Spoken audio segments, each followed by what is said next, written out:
What's going on, everyone? It's Michael from Immaculate Imports. Today we are out here in Adelaide looking for some super cool builds and some sick stories on some of these cars. Naturally, as an American, I gotta get next to this sick green Hellcat. But as we go through, what I'm really trying to find out today, I'm trying to find some of these stories behind the builds. Like, anybody can come in and talk about the specs and what's under the hood, but I want to know what it took to get this Hellcat up to the level that it is right now. So follow along with us today. We're gonna be going out, hopefully finding some owners, selling some super amazing stories about some of these builds that we have out today. Michael T. Raglan, get it immaculate, built to your spec, we ain't just having it. JDM dreams of that American muscle, fly it, land it, we deliver immaculate.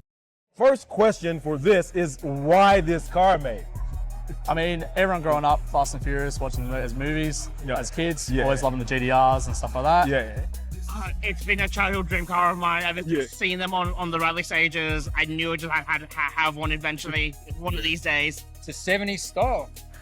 Something about rotaries. It was just a bug that I found when I was about 12 or 13 year old. I used to be heavily involved with Mitsubishi's back in the day. I worked at the dealership, and I was in the rally scene as well, so I knew I was always and that was the one. Always gonna happen. I love hearing the why behind some of these builds for people. I mean, I remember it for me when I used to be a kid watching, you know, all the movies with the fast cars, and for me it signified freedom, you know, power. It's crazy, you know, the things that these cars, which are inanimate objects to some, can mean to other people. For me, that's why it's so important to understand the why behind people's builds.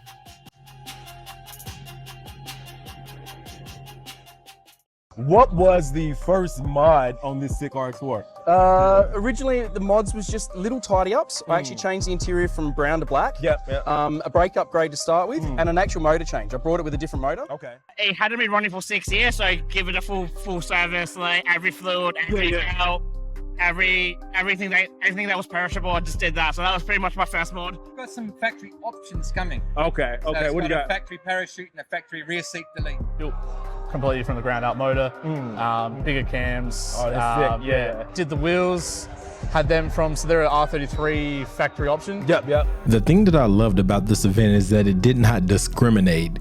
We had JDM next to American Muscle, next to exotic Lambos and Ferraris, but another great thing that I got from walking around and talking to the people at the event and some of the owners of the cars was that, it's a labor of love and we all belong to the same tribe, but that doesn't mean it didn't come with its fair amount of drama and setbacks. I blew the engine up at Malala Racing one time. Of course. And then I basically had to buy another engine. Turbo blew up. The hardest thing to get with the build was getting somebody reputable to do the spraying of the body kit and actually installing it. You know, there's a saying that goes, anything that comes easy isn't worth having.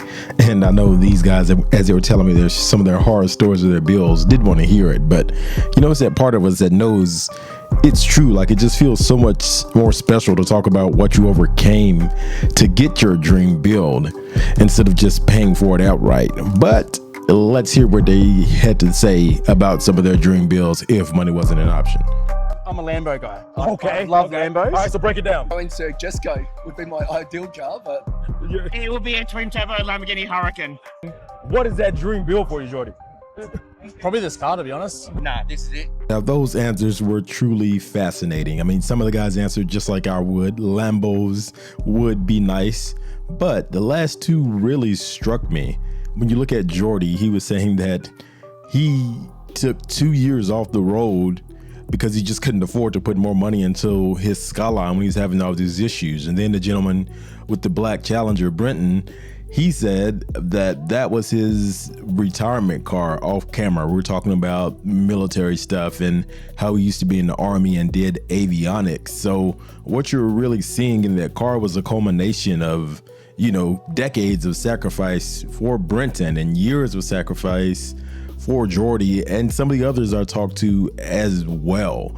I mean, it's funny because a lot of us are never satisfied. I think those cars personified what satisfied looked like.